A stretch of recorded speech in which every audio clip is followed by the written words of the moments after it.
আমি তো কেমনে বাইর করবো? না না বাইর করে টাকা দরকার, তুমি নিয়ে ঘুমো না। আমি নিয়ে ঘুম, আমি তো জানি আমার ছেলে ঘুমায়। হ্যাঁ ঘুমায়, তাহলে ঘুম দিয়ে উঠতে যাবাই বলো, তুমি বুঝো না। ওদিকে চার ফাইলে পুকুরে যাইতে আছে। ওমর রমজানের ওই রমজান শেষে এলো কই রে। দাঁড়াও দাঁড়াও, আমি ঘুমিয়ে দিই। আম্মা 500-1000 টাকা সালামি লেগে ছিলাম। না না, এখানে দেখো তুমি কয় হাজার দেখো। অনেকগুলো, অনেক।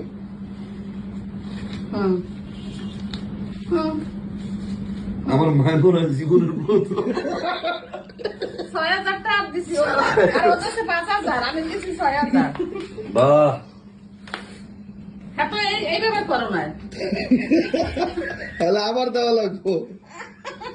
আল্লাহ বাসাই রাখো, আল্লাহ আমার বাবার মাথা ঠান্ডা কবলে দিয়ে দিল। আল্লাহ